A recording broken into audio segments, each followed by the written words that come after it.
Welcome back. In a moment, we'll find out how your smartphone could hold you to ransom. But first, here are some other stories to keep an eye on. 141 people flying from Peru have had a narrow escape after the aircraft they were travelling on caught fire during an emergency landing. The Peruvian Airlines plane was travelling from the capital Lima, but was forced to land at a small airport in the Andes Mountains, where it skidded off the runway. The UN is warning of a severe outbreak of cholera in southern Somalia, a country already hit by drought and famine. Authorities have now begun a major push to vaccinate around 450,000 people against the waterborne bacterial disease. And Arab leaders are convening near the Jordanian Dead Sea for the 28th annual summit of the Arab League. 16 heads of states are expected to attend the gathering, with the Israeli-Palestinian conflict expected to feature high on the agenda. Now, if you've got a smartphone or tablet next to you, take a quick look at the music, photos and emails on it. How much do they mean to you? How much would you pay not to lose them forever? Criminals are banking on it being hundreds or even thousands of pounds. A new report has noted a worrying increase in the number of cases where people are being held to ransom by people who've stolen their data. Insight's Chloe Culpan reports. Starting a document on your phone and picking it up on a tablet or laptop is pretty useful, as is turning off the lights on a phone. Control all the lights in your home. Or switching the heating on, using voice control. Alexa, it's time to reorder some paper towels. Wearing a sports tracker. Connected devices are undoubtedly the way forward from our phones to our homes. But they're all effectively mini computers, often with little security, which can be used as a gateway to our main network. You're just increasing the surface of attack and number of devices. Moreover, the Internet of Things devices are often quite small scale, lightweight, and security is not often as much of a priority as it should be. The UK's new National Cybersecurity Centre, which was recently visited by Queen Elizabeth II, has found a worrying increase in the number of people being held to ransom over data from their connected devices. It found gadgets containing personal information, photos and emails are most likely to be targeted in so-called ransomware attacks. You can end up with ransomware on your computer from a variety of different sources. You might download a particular tune, you might visit a particular website. It can end up on your machine in a whole variety of different means. Then your computer is unusable by you. The ransomware will take control of the computer. You will be left with one interface, which is the payment to the person who has landed the ransomware on your computer.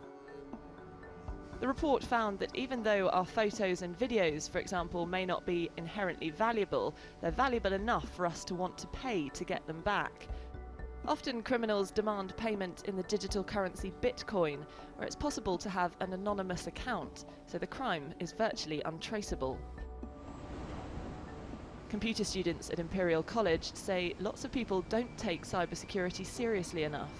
This is a real problem and people don't really realize it, and I get to have conversations with people like, oh, nobody gets viruses these days. Oh, there's no such thing as phishing website.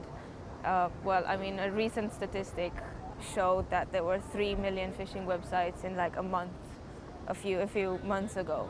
And that's a huge number.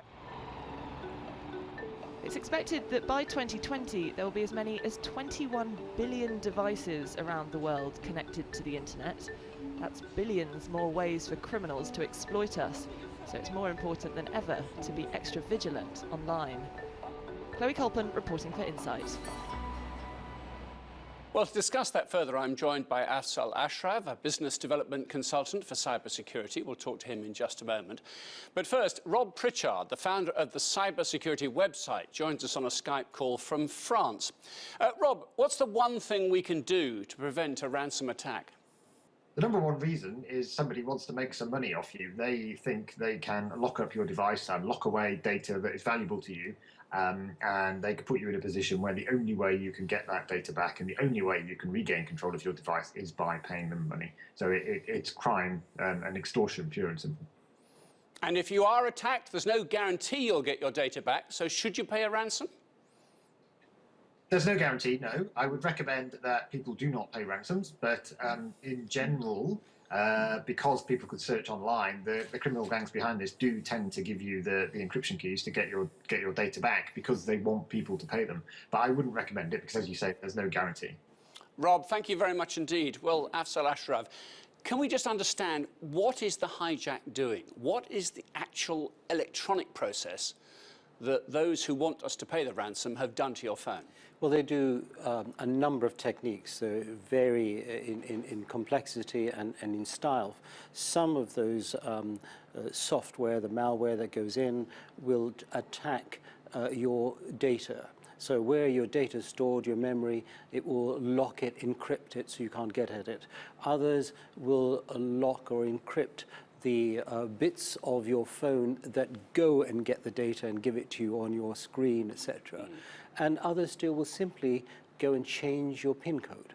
So the style of attack and the complexity of attack varies enormously. Yes, there's a huge variety in them, isn't it? But something like a PIN code, is it naive to say, why don't the software engineers from Apple or Google or whoever it might be write code that cannot change that on the device itself? Well, that's what they try and do, and to a large extent they do it. But the complexity of the code is phenomenal. We're talking about billions of discrete numerics, machine code, which, if you know the architecture of the system, just as you might know how a lock works in your front door, if you know how it works, you can find a way around it, and people can pick locks. People can change code. It's a cat and mouse game. Every time they find a vulnerability, the hackers, the code designers, whether it's Apple, whether it's Android, will send out what we call a patch to stop that vulnerability. And eventually, hopefully, they will win the game. But it does take time, and there is a lot of opportunity for these hackers. But invariably, as we heard, it's ourselves, isn't it? It's the human in this chain that makes the mistake. It's downloading a bit of software that's dodgy or not approved, or it's clicking on a phishing email. They still win, don't they? Things like a message from your bank, or purporting to be a message from your bank. Absolutely. People are maybe too busy and they just click on it. That's right, and even worse, actually, the most common thing is to exploit our greed and our vanity. So, you know, we will get a message, usually with the first name, saying Martin or Afzal, you have just won £100,000 in the lucky draw. They still work. They still work. And others will play on your empathy. I'm lost, I'm stranded somewhere, can you help me out? That sort of thing. And people often, even if they're skeptical, say, well, I'll just find out a bit more, and that's all they need to do is to click on the link to try and find out a bit more, and they're trying. And then the damage is done in that very clicking on that link. Very often that's the case. Whether it's a link in an email, whether it's a link in an SMS or elsewhere. And the more sophisticated people will probably engineer the message to you specifically. So if you've been to a conference somewhere, you've been on holiday somewhere, they'll say... What, you've used Wi-Fi somewhere in a hotel or a public space, they might actually link it to that? Martin, very happy to have met you at the news awards last week, and you think, oh, I can't remember John, but you know, yes. Hi John, and that's it. You've actually done the damage. So they are very clever psychologically, but you're absolutely right. It is to prevent this, it's human factors. You should not click on something you do not expect. If it's a friend, they'll always come back to you. So not to worry, you shouldn't go and click on links unless you expect them and you trust them. And the second thing is keep your software up to date. Many people do not update the security on their software. So even Apple is continually updating its software primarily for security reasons. Update it, take care, don't log on to Wi-Fi, and also apps. People have hundreds of apps, most of which they'll probably never use or might use once or twice. Why have them if you don't need them? Even Apple apps, some of them are infected, even if you get them through the iTunes network. Really, through legitimate processes and everything else, you haven't released the security on your device, they can sneak through that route? They have in the past, and Apple's taken steps to stop that because the code was leaked out and some apps were infected. So, you know, why have apps on that you don't need? You can remove them. If you need them in the future, you can always download them again from home in a safe environment. It doesn't take very long nowadays. So there's a lot of things that people can do to make themselves less vulnerable. Some people believe that our devices are susceptible now because we lock on to either Bluetooth devices or sensors in the shop that are taking the GPS data from our device or using Wi-Fi and things like that. Is that paranoia, or are there now attacks where, without us doing anything, without touching on anything at all, villains can actually attack your phone? That's very difficult for them, particularly through Bluetooth and so on. The ability to get data in a very short space through Bluetooth is very limited.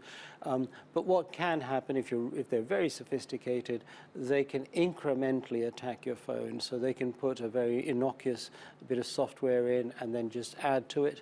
Those sort of attacks are very sophisticated. They're very rare. Generally, most of us are safe if we follow those simple instructions.